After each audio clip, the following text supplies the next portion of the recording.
This is from Basket News.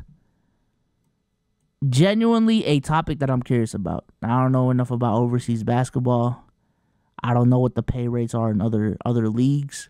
So the title of the video is Who Pays the Most Outside of the NBA? It's obvious the NBA has the largest salaries in basketball, but with both the league and the talent level growing, it's becoming harder and harder to find a spot on an NBA team's roster. Which begs the question, where else should basketball pros play to make as much money as possible? In this video, I'll take a look around the globe and find out who pays the most outside of— What the fuck? Lag, bruh. Lag. Alright, let's go 720p, the most outside of the NBA. Let's stick with the NBA for a moment, where the best players now are getting between 50 to 60 million a year, and that number is only going to grow in the future, with the NBA's goal being $100 million annual player salaries. Oh my god. Yo, give me one, bruh. Can I get one? Can I get one, man? I just need one M, bruh, and I'm gonna make shit shake. That ass, man. Just let me hold 1 mil, man. Bro, it's not gonna hurt you. That ass. You're gonna go from 100 mil to 99, bruh. Just give me one, man. Like, just give me one. God, man. As an example, Giannis Antetokounmpo signed a 3-year, $186 million max contract extension with the Bucks, earning $62 million in the 2016-17 season. But you know, that's how crazy business is, bro, and how big the NBA is, where they make so much money to the point where employees within a subsection of the company can make 180 million. You know what I'm saying? Where owners like for it to mathematically make sense, for it to not be a crazy risk, for players to get 180 million. That's insane. That's insane, bro. There's videos like this that really just puts into perspective that the money is out there, man. There's a lot of money out there. You just gotta find how you can get to the bag, bro. I feel like everyone has a certain skill, has a certain passion that could get them to the bag. You just gotta find that shit, dog.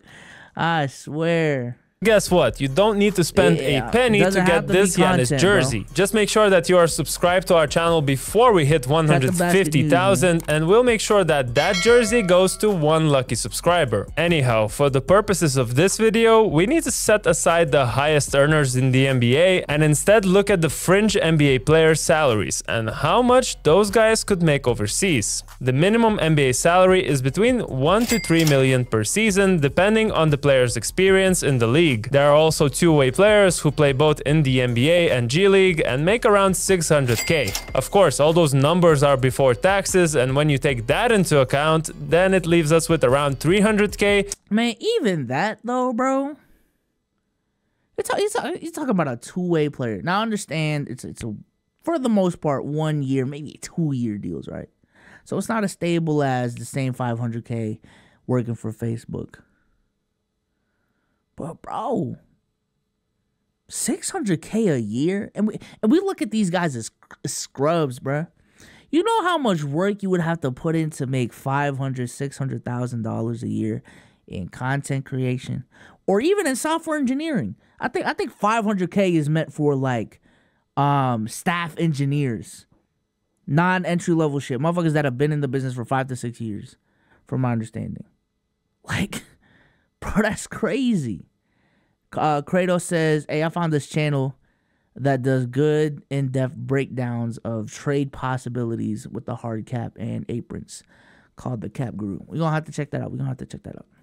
To 1.5 million for those who were lucky enough to get guaranteed deals in the NBA. Now it's time to travel outside of the United States and enter what the Americans like to call the all-encompassing overseas. Starting with the continent across the Atlantic Ocean, Europe. First, it's important to mention that the European salaries aren't public, so the information I'll be using is gathered by Basque News journalists and confirmed by multiple sources. Another thing is, within Europe there are more than a dozen domestic leagues, as well as quite a few continental. Reggie Jackson's going crazy?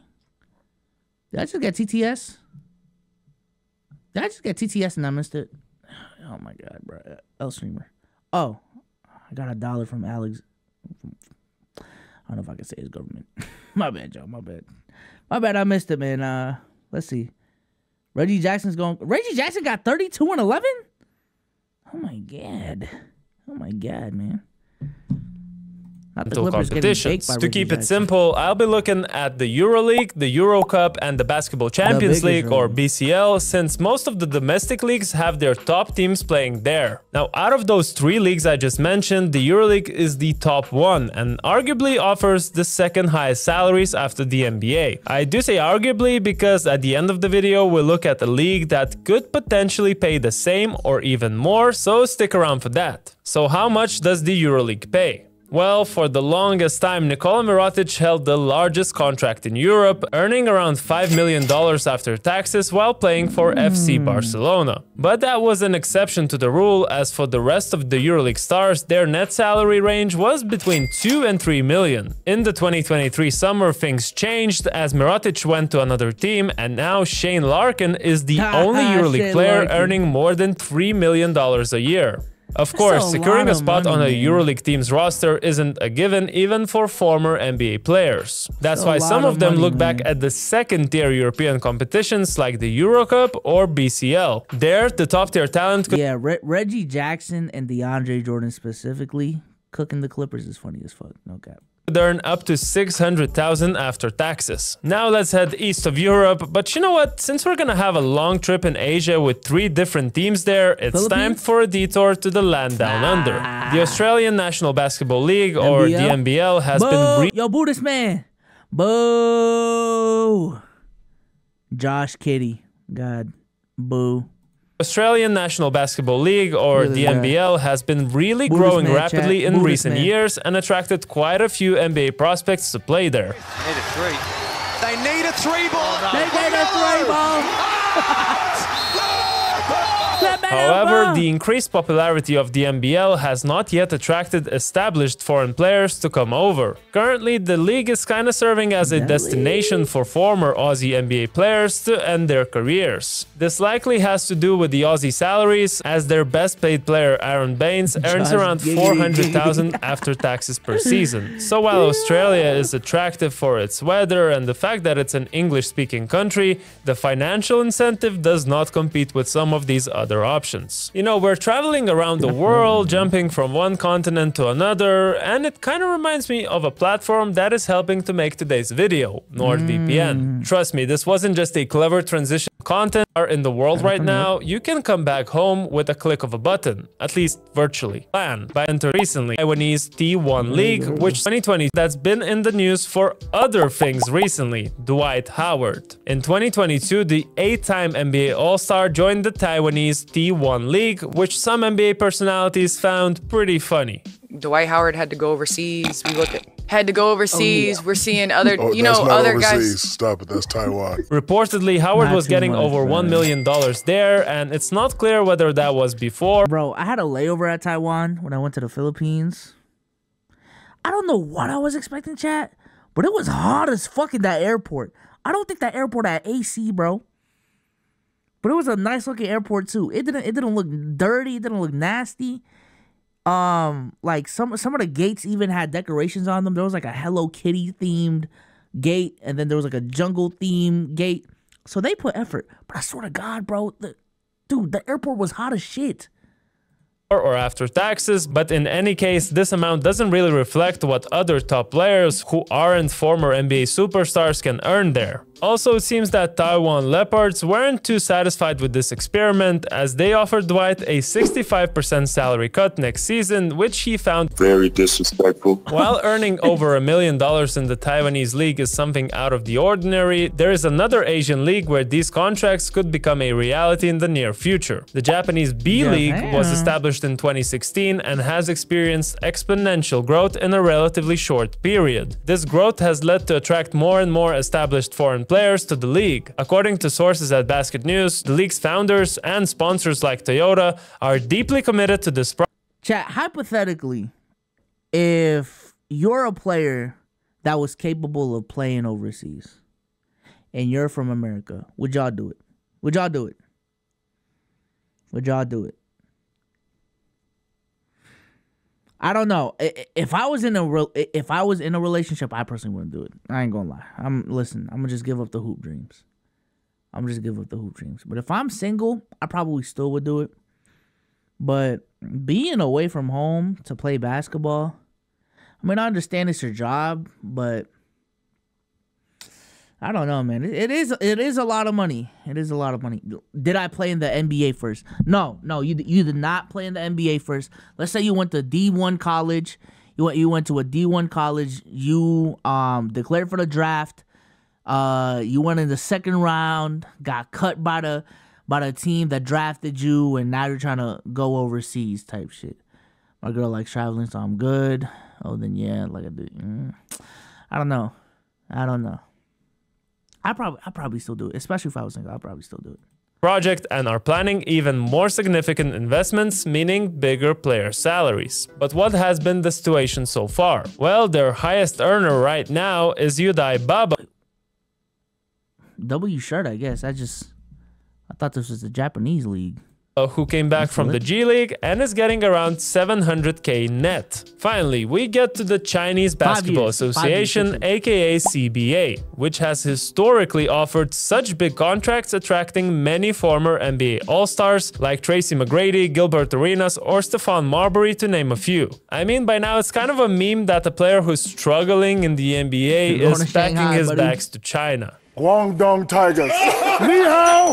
Ni hao! Currently, CBA does not have such powerhouse names playing there anymore, with the biggest star being Jeremy Lin. Despite that, it's still one of the richest leagues besides the NBA, paying around 500k to 2 million after taxes for foreign players. What's important to mention is that the CBA has a salary cap for foreign players. The clubs can pay... Don't they think Stephon Marbury is like a god out there or some shit? The maximum of $5 million before taxes for up to 4 foreigners. Meaning, if they were only to sign 1 foreigner, he could potentially earn $2.5 million net salary, which would put him up there with the most paid EuroLeague stars. And this is the final graph. As you can see, EuroLeague is the place to be when it comes to the biggest financial potential. CBA comes as a close second, and then it's pretty similar across the board. But this is where we have to stop looking at the plain numbers. Sure, CBA teams can offer big money, but they have so many confusing rules regarding foreigners. Plus, not all teams have such big budgets to afford these fringe NBA players, so realistically, you have less than 10 or so spots available. And it's not just CBA. Most of the leagues mentioned in this video have some kind of limits on the amount of foreign players, including most EuroLeague clubs that play domestically. Another thing is competitiveness. Earning it would have to be an English-speaking country. The isolation of not speaking the language and not being able to learn the culture. Yeah, I think that would be my main concern. Cause I see my girl go to a foreign country. And mind you, she already has anxiety problems. She went to a country for 2 weeks, and she does not know the language. Foreign country, she doesn't know what anyone is saying. And for me, it was a different experience because I knew what everyone was saying. I knew how to navigate the country. But I was trying to put myself in her shoes to be as sympathetic as possible, and I'm just like, yo, this is kind of crazy. This is kind of crazy. So for me, like in that hypothetical, if I went to Taiwan, bro, I understand the money's good, but like, I understand I'm playing basketball, and at this point that's my passion. But bro, that's a big culture shock. You know what I'm saying? That's a big culture change. You don't know what the fuck is going on in that country. Like, it's the simple shit. Like, imagine trying to go to a grocery store and you don't know what anything says. You don't even know where to get toilet paper. You don't even know if toilet paper is normal in that country. In the Philippines, toilet paper is not normal. It's not normal. I'm saying bidets are more normal, surprisingly. You don't even know where to get water. You know what I'm saying? And then if you wanted help, you better rely on Google Translate. And at some point, like, Google Translate is going to be annoying as shit. It's going to be annoying as shit. And sometimes, and Google Translate isn't perfect. That's what I'm saying. Google Translate to the rescue, but Google Translate is not perfect. So a big bag in Asia or Australia is significantly easier than doing that in Europe, which can be both a positive and a negative for certain players. Some seek the highest level competition and value winning meaningful titles. Others are fine with securing the bag while playing against part-time plumbers. Okay, that one was a bit harsh. Anyways, while the main goal of this video was to explore the potential salaries outside of the NBA, I think it's important to note that professional basketball players do consider a bit more than just the money. Some places are nicer to live in than others, some teams provide the players with almost the same conditions as in the NBA, and of course in some leagues you're a star, and in others you're just a role player under a lot of pressure, and all of those things really add up. But let me know in the... Bro, I ain't gonna lie. Shout out to Basket News for this video. If I was in a position to, I'd go to the Philippines, man.